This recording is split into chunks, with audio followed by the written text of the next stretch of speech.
시청자 여러분 안녕하십니까? VOA 모닝뉴스 시작합니다. 미국과 한국은 북한과 중국, 러시아의 전례 없는 위협과 도전에 직면해 있으며 이에 따라 공동 안보를 더욱 강화해야 한다고 필립 골드버그 주한 미국 대사가 밝혔습니다. 이종섭 한국 국방부 장관은 한미동맹의 중요성을 강조하면서 미한 확장 억제 실행력 강화 방안을 긴밀히 협의해 북한의 위협에 대응할 것이라고 강조했습니다. 첫 소식 조상진 기자가 보도합니다. 한미동맹재단과 주한미군 전우회가 25일 공동 주관한 2022 한미동맹 평화 컨퍼런스에서 필립 골드버그 주한미국 대사는 기조연설을 통해 북한과 중국, 러시아가 제기하는 영내 위협을 지적했습니다. 골드버그 대사는 현재 전례 없는 위협과 도전 과제는 북중러 등 권위주의 국가에서 비롯되고 있다면서 지난 5월 조 바이든 대통령이 방한해 윤석열 한국 대통령과 함께 제시한 미한 동맹 로드맵을 바탕으로 공동 안보를 강화해야 한다고 강조했습니다. We face unprecedented threats and challenges in the world today, largely from authoritarian states, Russia, China, and North Korea. We're redefining and reinforcing the future of our shared security with joint initiatives that are modern, forward-looking, and inclusive.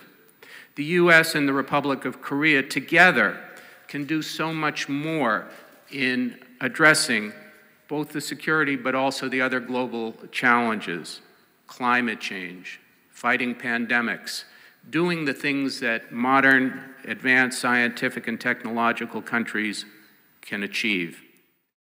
이종섭 한국 국방부 장관도 기조연설을 통해 한미동맹이 굳건해야 북한의 도발을 억제할 수 있고 한반도 평화가 유지될 수 있다고 말했습니다.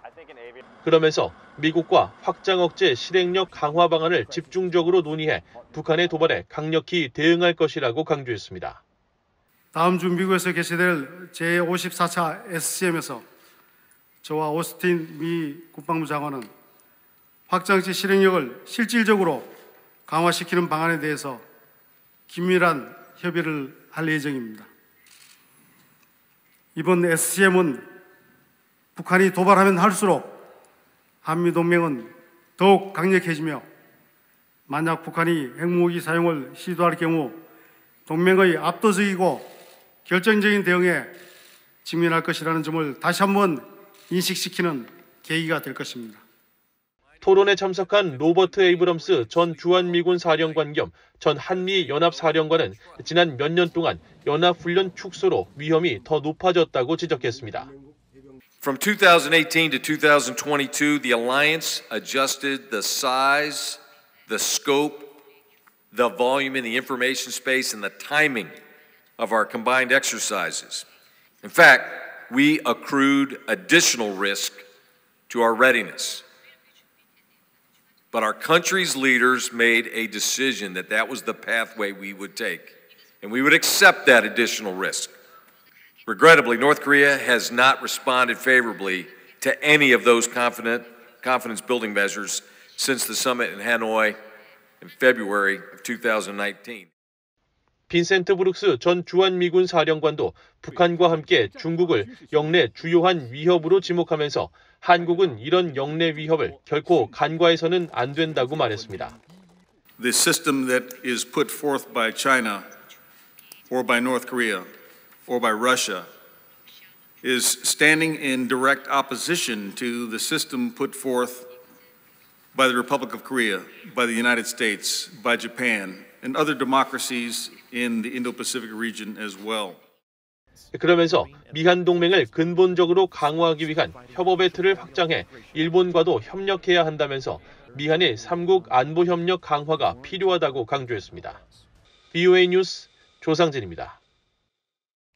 윤석열 한국 대통령은 북한의 7차 핵실험 준비가 끝난 것으로 판단되며 미한일 3국의 대북 억제력을 강화해 나갈 것이라고 강조했습니다. 윤 대통령은 25일 한국 국회에서 시정연설을 통해 북한은 핵선제 사용을 공개적으로 표명할 뿐 아니라 7차 핵실험 준비도 이미 마친 것으로 판단한다고 밝혔습니다. 또 북한은 최근 유례 없는 빈도의 탄도미사일 발사를 비롯한 위협적인 도발을 계속하고 있다면서 이는 유엔 안보리 결의에 대한 중대한 위반이자 국제사회에 대한 정면적인 도전이라고 지적했습니다. 그러면서 북한이 비핵화 결단을 내려 대화의 장으로 나온다면 한국 정부는 담대한 구상을 통한 정치와 경제적 지원을 다할 것이며 한미 연합 방위 태세와 한미일 안보 협력을 통해 압도적인 역량으로 대북 억제력을 강화할 것이라고 강조했습니다. 북한이 서해 북방 한계선 NLL을 침범하고 방사포 사격을 강행한 데에는 한국을 자극해 무력 대응을 유도하려는 의도가 깔려 있다고 전직 미군 사령관 등이 지적했습니다. 이 NLL을 활용해 추가 도발을 정당화하려는 전략인 만큼 확고한 군사 대비 태세를 유지해야 한다고 전문가들은 강조했습니다. 박형주 기자입니다. 제임스 서먼 전 주한미군 사령관은 24일 VOA에 북한 상선의 서해 북방 한계선 NLL 침범을 의도된 행위로 규정했습니다. NLL을 언제든 침범할 수 있고 이를 인정하지 않을 것이라는 신호라면서 이 같은 수법은 한국의 무력 대응을 부추겨 또 다른 도발을 시도하려는 것이라고 분석했습니다. I think it's intentional. I think this is a move by North Korea to show they're willing to violate the NLL and not recognize it.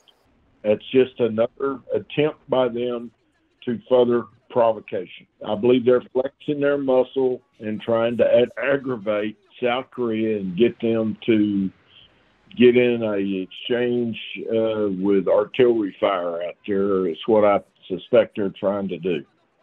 서먼 전 사령관은 그러면서 미한 연합군은 경계와 준비 태세와 함께 정전 협정 상태도 유지해야 한다고 강조하고 방사포 사격 등 치고받기식 맞대응이나 상황을 악화시키는 어떤 형태의 접전으로도 이어지지 않도록 긴장을 신속히 완화해야 한다고 말했습니다.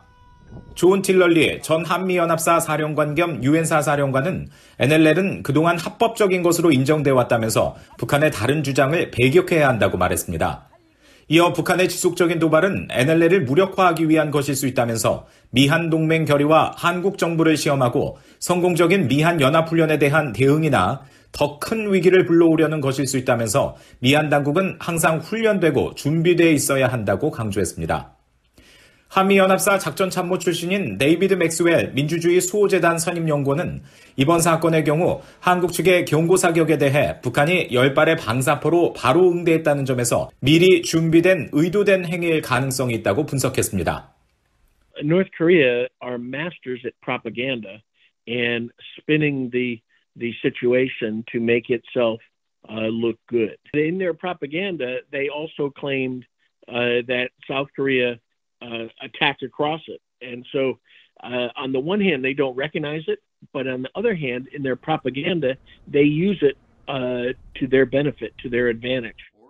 군사 전문가인 브루스 베넷 랜드 연구소 선임 연구원은 북한의 NLL 침범이 핵실험 등 추가 고강도 도발을 위한 명분 쌓기의 일환일 수 있다고 분석했습니다. I think Kim Jong-un with this action is saying he's got more internal instability than we realize. I mean, he is at the point where he's having to do lots of missile tests, which cost a lot of money for North Korea. He's now doing other provocations with lots of artillery firing, and he's trying to look like the U.S. and South Korea are the enemies, so that he can tell his internal audience they're causing the problems. 미국 태평양 사령관 출신인 해리 해리스 전 주한미국 대사는 이번 사건은 북한의 명백한 도발로 한국군이 북한의 모든 위협에 대응할 준비가 돼 있어야 할 필요성을 강조했습니다. 그러면서 이번 도발은 북한이 자발적으로 핵 프로그램을 포기하고 국제와 한반도의 평화와 안정, 안보에 기여할 것으로 희망하는 것의 위험성을 다시 한번 분명하게 보여줬다고 지적했습니다. VOA 뉴스 박형주입니다. 한국 서해 북방 한계선 NLL을 침범한 뒤 퇴각된 북한의 상선 무포호는 과거 제3국으로부터 등록을 취소당했었던 선박으로 드러났습니다. 최근 유엔 안보리 대북제재위원회 전문가 패널도 이 선박을 주목하기 시작했는데 무포호는 지난주에 중국을 다녀간 기록을 남겼습니다. 함지아 기자의 보도입니다. 한국 군당국은 한국 서해 북방 한계선 NLL을 무단으로 침범해 퇴각시킨 북한 선박은 무포호라고 밝혔습니다. 선박의 고유 번호인 국제해사기구 IMO의 7자리 숫자가 공개되지 않은 상태지만 현재 북한에는 무포호란 이름으로 운항 중인 선박이 한 척 있습니다. 이 이름을 토대로 유엔의 선박 등록 자료와 마린 트래픽 등 선박 추적 시스템을 살펴보면 무포호는 길이 97m, 중량 톤수 5,297톤의 중형 화물선으로 2009년에 건조된 비교적 최신 선박입니다. 앞서 한국 언론은 무포호가 지난 1991년 스커드 미사일을 싣고 시리아로 향했다가 미국 정보당국 등에 발각돼 기술을 돌린 북한 선박과 명칭이 같다고 보도했지만 새 무포호가 이때보다 약 18년 뒤에 건조된 점으로 볼 때 서로 다른 선박으로 추정됩니다. 새 무포호는 건조 첫 해인 2009년 중국 선적의 루이프 669호로 운항을 시작했지만 2011년 10월 북한 선적이 되면서 이름은 진성호로 바뀌었습니다. 이어 2016년 1월 아프리카에 토고 깃발을 달면서 롱리치 5호라는 새 이름을 갖게 됐는데 불과 5개월 만인 같은 해 6월 토고 정부로부터 등록을 취소당하면서 2020년까지 선적 미상의 선박으로 남아 있었습니다. 당시 토고 정부는 유엔 안보리 대북제재위원회에 제출한 이행 보고서를 통해 국제사회 제재 이행 차원에서 북한 선박의 등록을 취소했다고 밝혔습니다. 이후 무포호는 2020년 4월 몽골 깃발을 달았지만 3개월 뒤부터 다시 북한 선적으로 변경됐습니다. 이 무포호는 최근 중국 룬커우항에 입항한 기록도 남겼습니다. 마린 트래픽에 따르면 무포호는 17일까지 중국 룬커우항에 머물었으며 이날 룬커우항을 빠져나오면서 선박 자동 식별 장치를 껐습니다.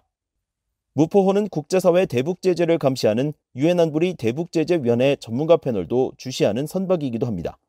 전문가 패널은 최근 공개한 중간 보고서에서 2020년과 2022년 사이 새로 북한 깃발을 단 선박 14척 중에 하나로 무포호를 포함시켰습니다. 전문가 패널은 최근 몇 년간 북한이 한국과 타이완 회사 등의 중고 선박을 구매하는 문제를 지적하며 이 목록을 공개했는데 무포호가 토고와 몽골 등의 깃발을 단 경위와 북한으로 소유권이 이전되는 과정 등을 조사할 가능성이 있습니다.